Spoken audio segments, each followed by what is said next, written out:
Imagine this.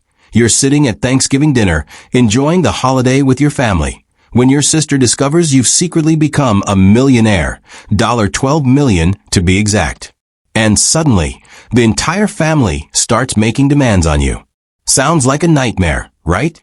But there's so much more to this story. How did Sarah go from feeling invisible to facing a tidal wave of family entitlement? Stick around to hear how this Thanksgiving changed your life forever. If you want to hear more stories like this, don't forget to subscribe, hit the bell button, and like this video right now. At Thanksgiving, my sister discovered I had $12 million, and my family demanded I give it to her, claiming she deserved it more. Hello everyone. Before we begin today's video, I need your help. We've noticed that the channel is losing traction, and subscribing is one of the best ways you can help us. It's quick, free, and allows us to continue bringing you great content. Your support means everything. Let us keep this channel growing collectively. Thank you very much. Now let's begin the video. Using a throwaway for obvious reasons, with certain specifics modified to preserve anonymity. So I'm Sarah, 38, female, and I need to get this off my chest. Do you know those family dynamics in which one child can do no wrong while the other appears to be invisible? Yes? Welcome to my life.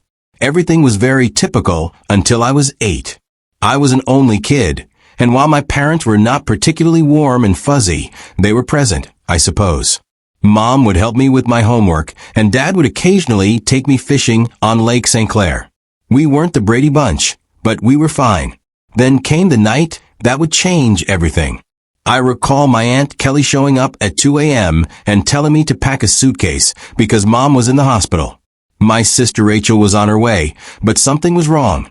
She wasn't meant to arrive for another 2 months. The following few weeks were a flurry of hospital visits and hush chats. Rachel was really little. She looked like one of my baby dolls, but with all these tubes and cables. I wasn't allowed to touch her or get too close. That was the first time I felt it, an invisible wall forming between me and the rest of my family. When they eventually brought Rachel home, our house turned into a sterilized bubble. Mom had an obsession with germs. I'm talking industrial strength disinfection throughout, hand sanitizer stations in each room, and constant cleaning. The harsh odor of bleach still causes me distress to this day. But here's the bit that really messed me up. Whenever I showed the slightest symptom of illness, I was whisked off to either Grandma Marie or Aunt Kelly's house. I mean every time. Sneeze once? Pack your bags. A mild cough? You're off to see Grandma. At first, I thought it was enjoyable. Grandma Marie would make cookies, and Aunt Kelly had a fantastic collection of Nancy Drew books that I was working my way through. But children are not stupid. After a while, you begin to understand what is actually going on. You are not being sent away on adventures. You are being handled as a threat, as if your entire existence could damage your beloved sister. I tried everything to gain their attention in a healthier manner, honestly. Got all A's? Mom would scarcely look up from Rachel's most recent doctor's appointment calendar. Won first prize in the science fair with a project about renewable energy. Dad just asked if I could store the display board in the garage since Rachel is allergic to cardboard dust. Is this even a thing? The real kicker came when I was 12. For months, I'd been practicing for the school talent show, teaching myself to perform bridge over troubled water on the piano. I know, it's a little too obvious. Rachel had a 99.1 degrees Fahrenheit fever on the night of the show. Guess who did not have anyone in the audience? Meanwhile, 2 weeks later, the entire family, including both sets of grandparents, attended Rachel's 15-minute flute recital, during which she essentially killed hot cross buns. Rachel immediately learned how to use the system. By the age of 7, she had outgrown any real health difficulties, but that didn't stop her from performing. Headache? Must remain home from school. Feeling tired? Someone else, guess who, should perform her tasks. Worried about a test? Mom would literally call the school to have the deadline extended. I began spending more and more time in my room, immersed in books about art history and antiques. It's funny how life works out sometimes. My room became my sanctuary, mostly because Rachel claimed she was allergic to my lavender air freshener. So it was the only place she wouldn't go. Do you know what was actually wrong? When she pretended to be sick, a part of me felt grateful. At the very least, I'd be taken to Grandma Marie, where someone would ask about my day or be interested in what I was about. Grandma was the one who sparked my interest in vintage jewelry. She had an incredible collection of costume pieces that she let me organize and catalog. I suppose I should have regarded it as prophetic. The worst thing wasn't even the clear favoritism. It was how they rewrote history to excuse their actions. Rachel just needs more attention because she had such a rough start. Sarah's always been so independent. Sarah understands that her sister has special needs. No, I did not comprehend. I was a child who didn't understand why having a good immune system made me less deserving of love. Looking back, I can see how these years shaped me. The persistent message that I was somehow unsafe or inconvenient to be around doesn't just go away. But hey, at least it taught me to be self-sufficient. When no one checks your homework or cares about your triumphs, you quickly learn to be your own. High school. The majority of people either loved or loathed it. Me? I regarded it as a ticket out.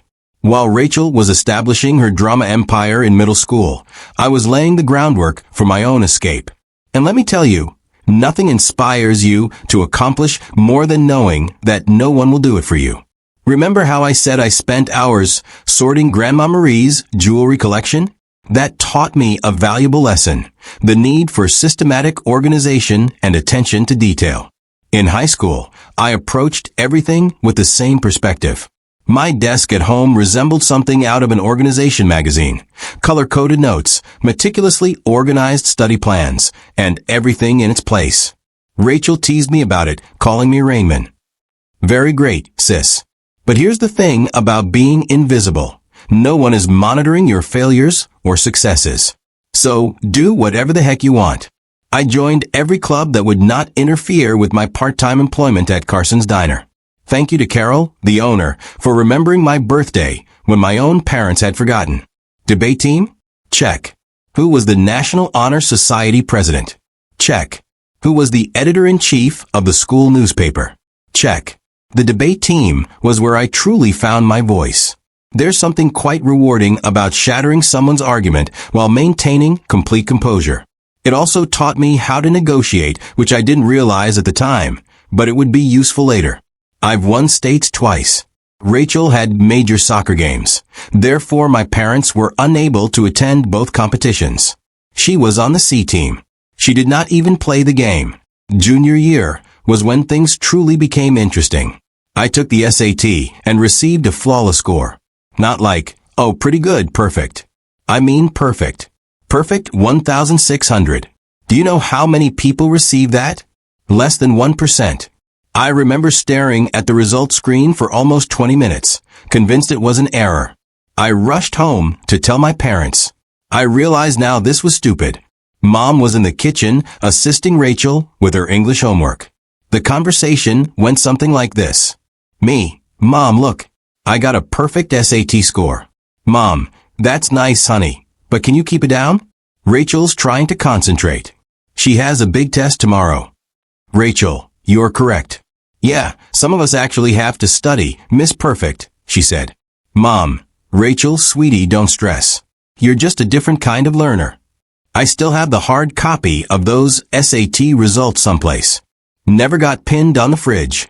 But Rachel's C+ in English?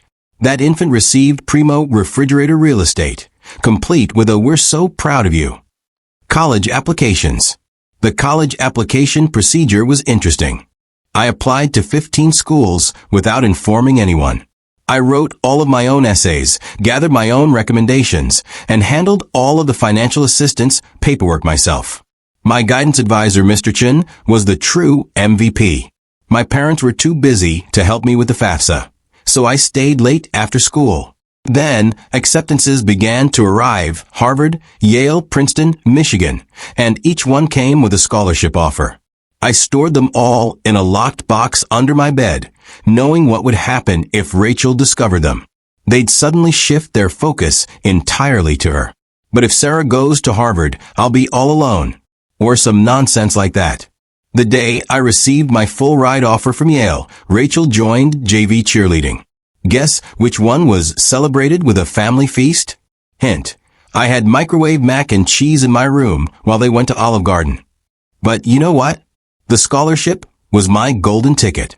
Tuition, lodging, and board were all included, as was a book allowance. I could finally leave that house, where I was either invisible or inconvenient. The day I received my acceptance package, I went to my favorite spot in the local library, a fourth-floor window seat overlooking the park, and grieved for an hour. Not sad tears. They were tears of relief. When I told my parents at supper that I was going to UMichigan, they were ecstatic. Michigan? But that's so far. What if Rachel needs you? She replied, I hope you're not expecting us to help with expenses. Rachel's cheerleading competitions are very costly. Rachel, oh my God, finally. Can I have your room? I need space for my TikTok videos. The summer before college, I worked double shifts at Carson's Diner to save money. Carol, bless her heart, always gave me additional tips and made sure I got to take home leftover pie at the conclusion of my shifts.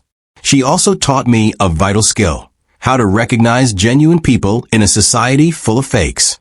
Baby, she'd tell me, in diners and in life, the ones making the most noise usually have the least to say. Move-in day at UMichigan.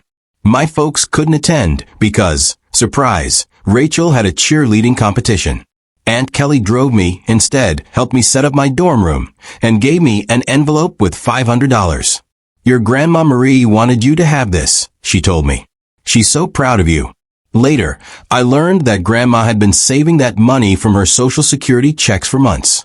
That first night in my dorm room, I promised myself I was going to create such a wonderful life that being overlooked would be inconceivable. Not for vengeance. Nothing. To prove to my family. But what about the 8-year-old girl who used to get sent to Grandma's house for sneezing? College, the beginning of something new. College went by in a flurry of all-nighters, instant ramen, and heavenly independence. I graduated summa cum laude from the University of Michigan. Not that my folks noticed. They were too busy helping Rachel transfer to her third college in 2 years. But this is where the plot takes an unexpected turn. I got an entry-level job at Everett and Phillips Auction House in Detroit. I won't use the real name for obvious reasons, but if you're in the business, you probably know who I'm talking about. A genuine high-end establishment, many old money clients, that type of transaction. I began with their estate sales business, which involved documenting the belongings of wealthy individuals after their deaths. Not exactly glamorous, but it paid the bills. The breakthrough. My first several months were very standard, logging countless china sets, categorizing vintage furniture, and so on. Next followed the Kingston estate. Mrs. Kingston was an elderly widow who had died with no children, leaving behind what everyone assumed was a huge collection of costume jewelry. Rooms filled with the material. This is where those hours with Grandma Marie came in useful. I'm looking through this stack of jewelry when something catches my attention. It's an Art Deco brooch. Nothing really showy, yet something about it felt different. The weight was unsuitable for costume jewelry. The clasping mechanism was far too complex for a copycat. I believe I spent my whole lunch break that day researching old jewelry markers and signatures. I ended up staying late at the office to use the company's membership to several antique jewelry databases. The more I looked, the more certain I became that this was not costume jewelry. It was the real stuff. Problem was, I was the new girl. Nobody would believe me if I claimed we had a potential treasure on our hands.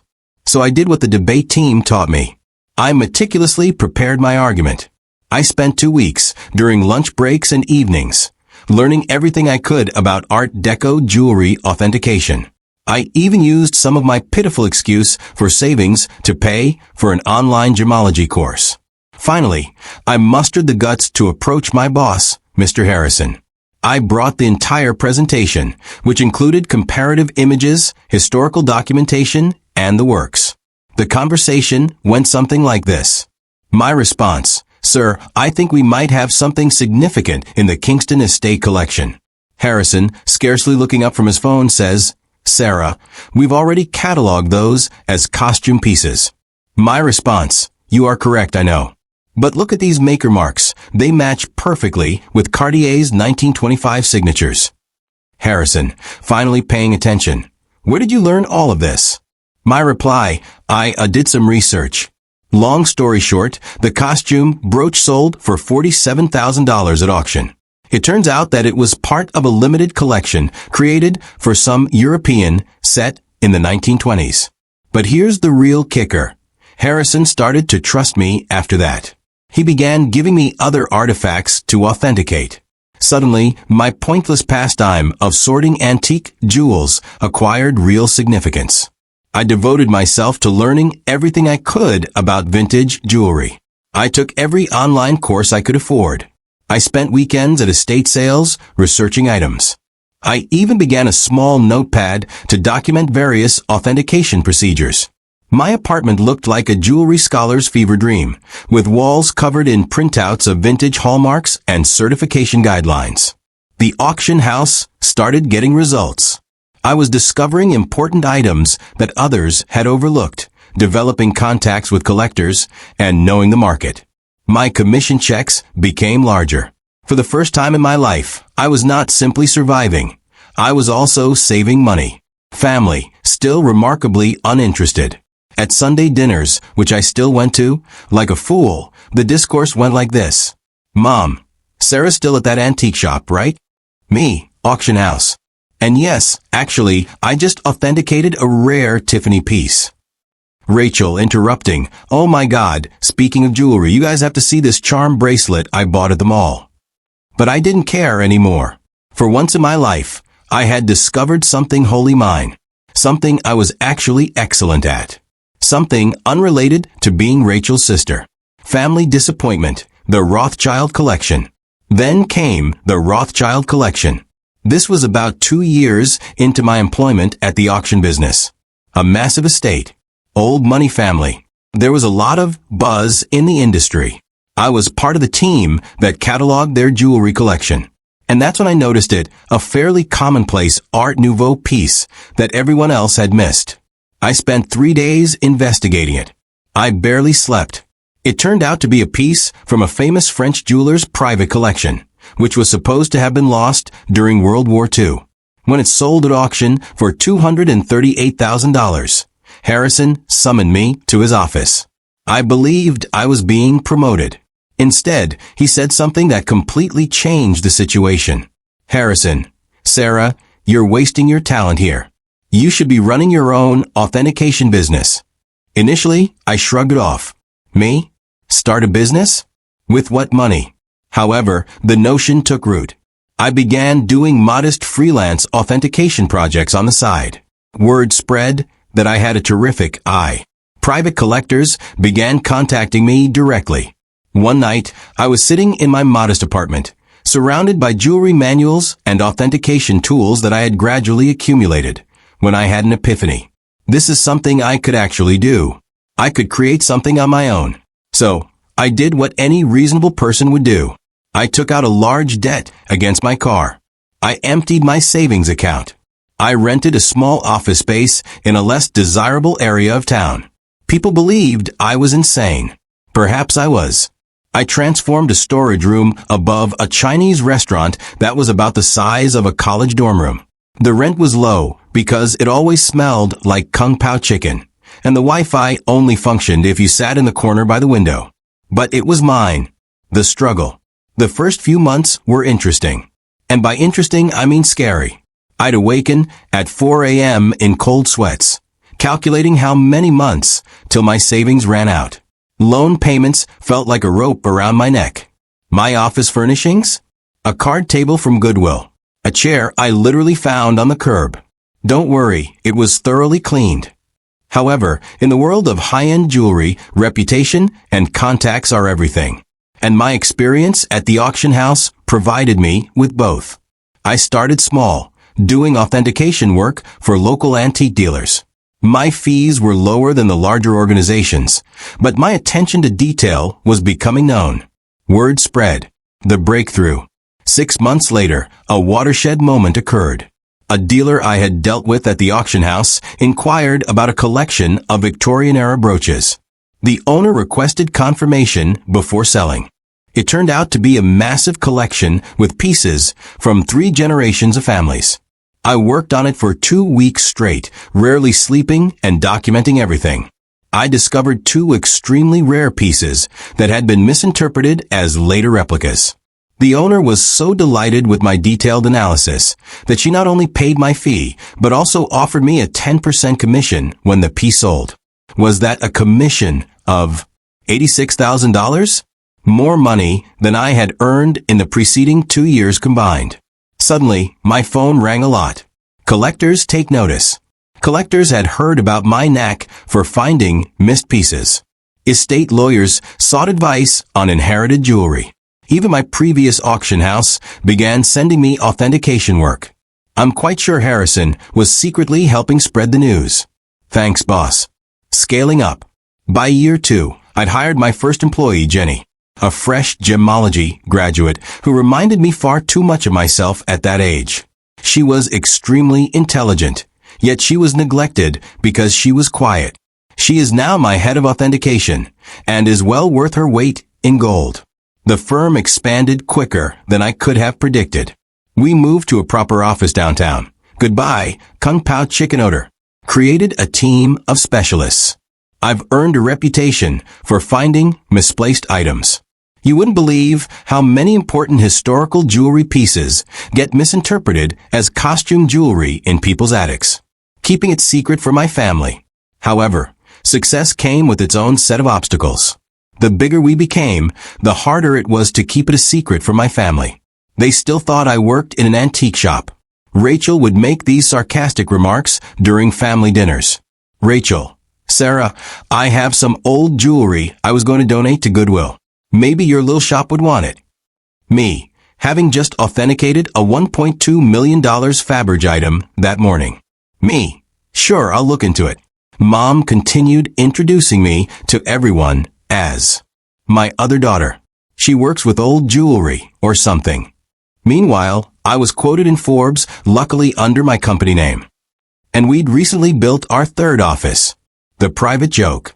What's strange about it? Keeping the secret became almost enjoyable, like this private joke with myself. I'd sit at Sunday dinner, wearing a Target discount outfit, really Chanel. Listening to Rachel talk about her entry-level marketing job. Knowing I had just closed a deal for more than her annual income. I even started playing tiny games with myself, like wearing authentic Harry Winston pieces to family gatherings, just to see whether anyone noticed. They never did. Rachel once spent 20 minutes showing off her expensive $200 Michael Kors watch. I was wearing a vintage Patek Philippe that cost more than her car. Managing growth. However, the real challenge was managing growth. By year 5, we'd established offices in Detroit, Chicago, and New York. I spent more time on airplanes than in my own bed. We built a reputation for discretion. It turns out many wealthy people want their jewels verified, without the rest of the world knowing. The money was enormous. For example, we needed to hire a large team of financial advisors. Nonetheless, I maintained a modest lifestyle. I purchased a nice, but not flashy, house in a desirable neighborhood. I drove a high-end, but not obvious, car. The only place I truly splurged? My home office. Advanced authentication equipment. The most effective security system money can buy. A custom-built vault to make Fort Knox envious. What's with the irony? They believed I was being frugal by aiding them. Mom would remark things like, "It's so sweet of Sarah to help out. She must be eating nothing but ramen to manage it." Meanwhile, I had just validated a collection that earned me a commission greater than their mortgage. You know what's strange about success? The more you have, the harder it is to explain to those who have always perceived you as inferior. It's like explaining color to someone who has only seen black and white. They lack the necessary context. Business thriving, family still clueless. By this stage, my company was doing really well. We had the Midwest's high-end jewelry authentication industry cornered. Our reputation was solid gold, pun intended. But every Sunday, I traveled to my parents' house for dinner, playing Sarah, the modest antique shop worker. The cognitive dissonance was becoming ludicrous.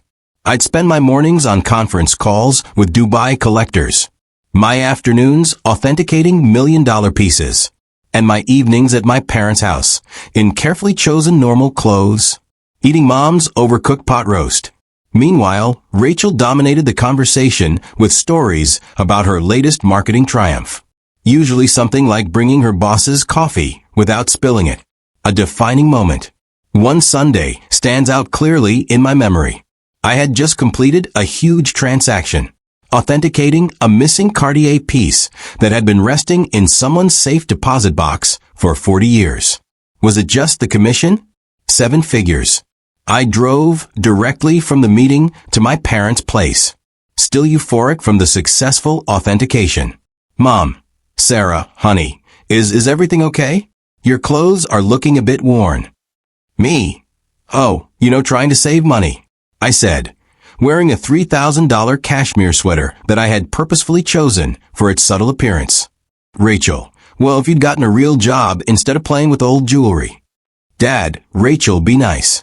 Not everyone can be as successful as you. I almost choked on my pot roast, trying not to laugh. The anonymous transfers. Monthly payments to my parents began around this time. Aunt Kelly informed me that they were struggling to pay Rachel's educational loans and medical bills. Mom casually mentioned that they might have to sell the house. I couldn't let that happen. Despite everything, it was still the home I grew up in. The anonymous transfers. I initiated an anonymous monthly transfer of $5,000 to their account. When asked, I said I was giving $11,000 by living on rice and beans.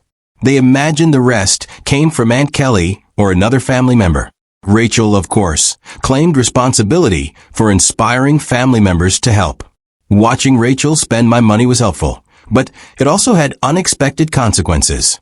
My parents began treating me with a strange combination of sorrow and patronizing pride, as if I were some kind of noble poverty case sacrificing everything to support the family. Meanwhile, Rachel's spending became more extravagant. She'd arrive for dinner with new, expensive bags, claiming they were outlet finds. They weren't. I can recognize a genuine Gucci at 20 paces. She began taking extravagant vacations and bragging on Instagram about her fortunate life. I'm very convinced she used my support money for shopping sprees. However, I remained silent. The irony was simply wonderful. The MBA drama. Then came the college fund drama. Rachel revealed that she wanted to return to school for her MBA, another private university, of course. Only the best for the golden child. Mom contacted me in tears, explaining how they couldn't afford it. I said, maybe Rachel could look at state schools. They have good programs too. My mother, oh, honey, you don't understand. Your sister needs to maintain certain standards. But speaking of assisting, may I increase my monthly contribution for a few years? I increased it to $7,000 per month. My accounts were unaffected, but witnessing them compliment Rachel for taking initiative with her education while presuming I was living on ramen to help out, that stung a little. The actual kicker.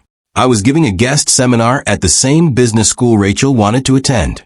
My family didn't know that the dean personally invited me to give a lecture on luxury goods, authenticity, and business growth.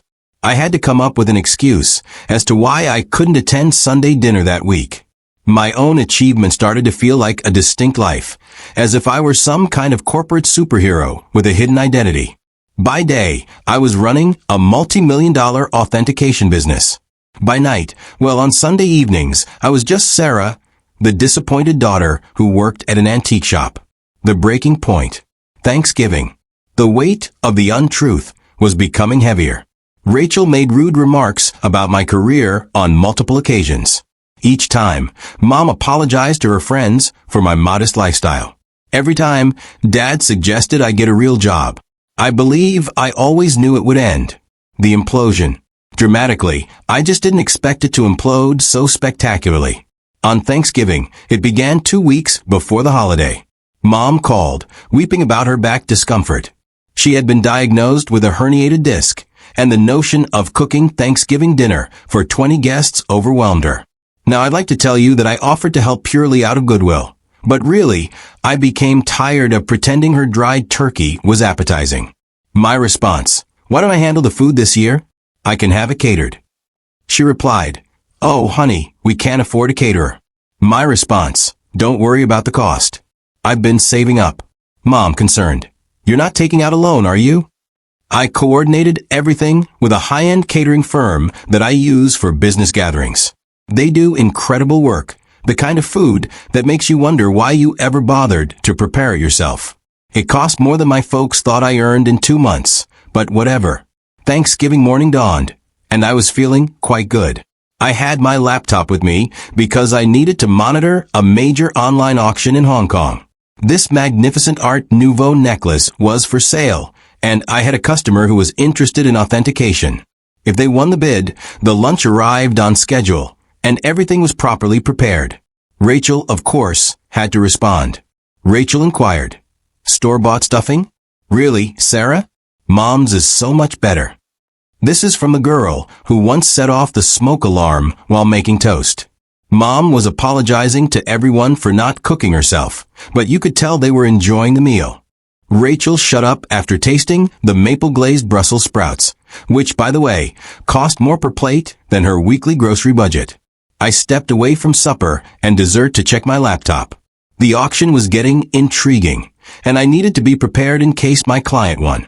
I set up in my old bedroom, which Mom had kept the same since high school. In the meantime, Rachel's room had undergone 3 renovations. That's when everything went wrong. I had left my authentication program running, with many tabs open that displayed various accounts and current agreements. Rachel came in without knocking. Some things never change. She just wanted to borrow my phone charger. She saw my laptop screen and realized this was her chance to finally expose how pathetic her older sister was. Rachel, smirking, "Let's show everyone what Sarah's really been up to." Before I could stop her, she took my laptop and walked into the dining room. Rachel's reaction. Time to see what kind of important work Sarah's doing on Thanksgiving. She flipped the laptop around triumphantly, apparently intending to disgrace me with whatever minor antique transactions she assumed I was working on. The room went completely silent, like you could hear the fancy clock I got Mom for Christmas ticking silently. She believed it was a reproduction. My screen displayed. Current account balance, $12.4 million. Pending authentication contract, $485,000. Recent transaction, $1.2 million. Hong Kong Auction Company's quarterly profit report, $4.2 million. Rachel's face shifted through 5 different emotions in 3 seconds. The final one landed somewhere between astonishment and nausea. She actually swayed slightly on her feet. Rachel whispering, "This cannot be right," she said. "Rachel, honey, what is it?" Rachel, voice cracking, She's rich. Sarah's rich." Chaos ensues. If it was possible, the hush deepened even farther. Then Mom began giggling, like really laughing. She said, "Don't be silly. Sarah works at that little antique shop." I rose up carefully, straightening out my basic cashmere sweater, which cost more than their monthly mortgage. "Me? Yes, actually, Mom, I own one of the largest jewelry authentication companies in the country. For years, those antique shop comments. I authenticate pieces worth millions.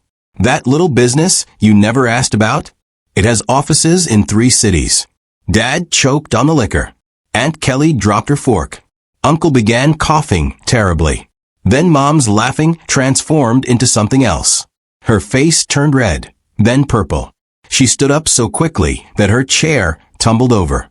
Mom screams, "You have millions and you let us struggle." My response, "Struggle? I send you $7,000 every month." She replied, "While sitting on millions, your sister has student loans." So there it was. Instead of congratulations, not "Wow, we're so proud."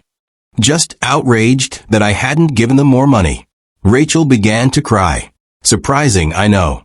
Sobbing about how she deserved to know, and how I had betrayed the family. Dad joined in. "Dad, how could you be so selfish? We're your parents. We raised you." That was when I lost it.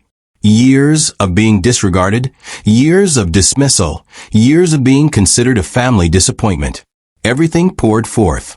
My response, raised me? You shipped me off to grandma's every time I sneezed. You missed every achievement, every award, every milestone because Rachel might feel left out.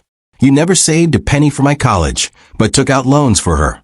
Private school. And now you're mad that I built something for myself? The following 5 minutes were chaotic. Mom screamed about family obligations. Dad was yelling about ungrateful children. Rachel alternated between sobbing and demanding to know just how much money I had. Meanwhile, the fancy catering team attempted to serve dessert while seeming exceedingly uncomfortable. I grabbed my laptop, took my Hermes bag, which Mom had previously commended as a nice replica, and walked out.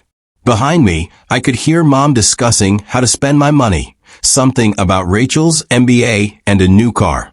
As I went home in my sensible automobile, a limited edition BMW, my phone started filling up with texts.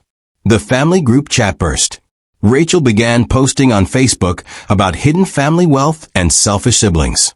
The aftermath.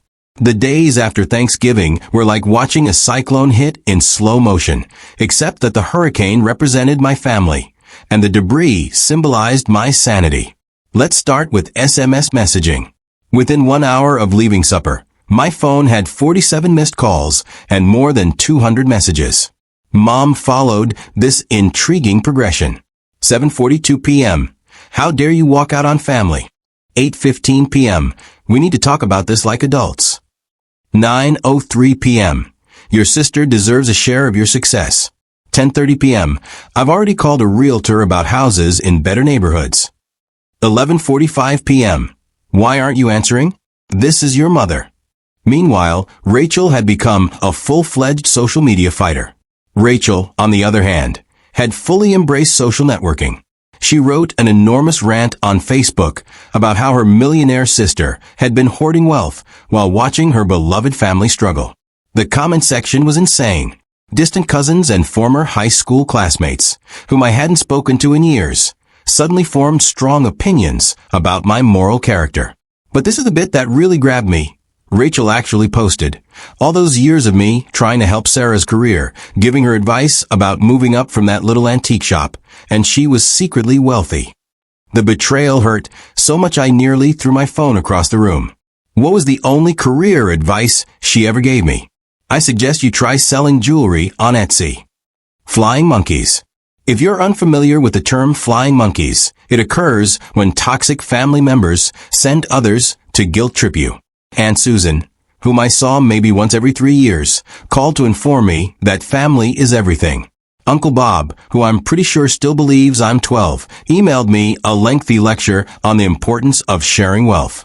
Even my third cousin's wife's sister, how did she acquire my number?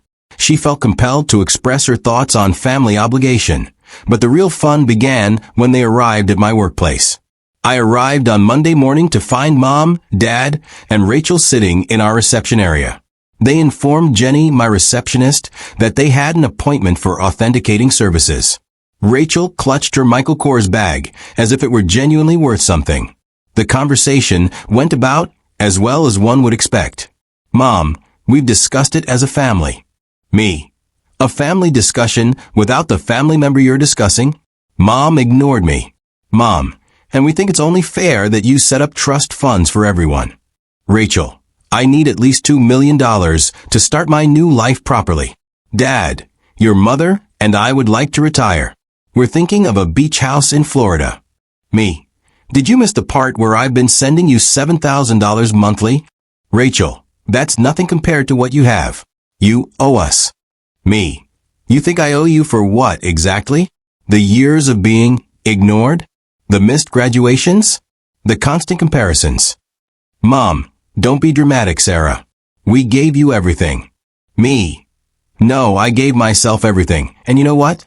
I'm done. Right there in my own office lobby, I took out my phone and canceled the monthly transfers to their account. Mom gasped as if I'd slapped her. Rachel began her phony crying performance, but quickly stopped when she saw it wasn't working. Then things became ugly. They refused to leave. I had to contact security. Seeing my 60-year-old mother being dragged out while yelling about ungrateful children was bizarre. Jenny asked whether I wanted to press charges. I said no. However, I did have their names placed on the building's do not admit list. The harassment lasted for weeks. New telephone numbers, fake email addresses. They even tried to contact me through my company's customer service. I finally had to issue a formal legal notice threatening harassment charges. Mom then played her final card. She called Grandma Marie. But here's the thing about Grandma Marie. She is wiser than all of them put together. How did she respond? Grandma Marie, good for Sarah. About time someone in this family succeeded on their own terms. Mom did not speak with her for 2 months after that. It has been 6 months since Thanksgiving. I relocated to a new home with better security. I changed all of my numbers. What about the company? We are doing better than ever. It turns out that my family problems attracted several high-profile clients who respected my caution in the circumstances. Rachel continues to write passive-aggressive updates about toxic wealth and family betrayal. According to what I've heard, she is beginning her own jewelry authentication firm. Good luck on that.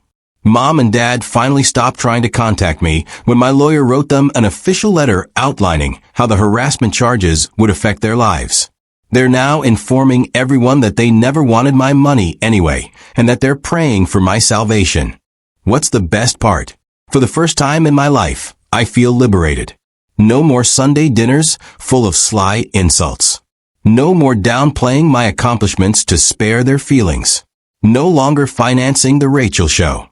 My therapist believes I am finally establishing healthy limits. I say I am finally living authentically. So, that is my story, Reddit. Thanks for allowing me to share it.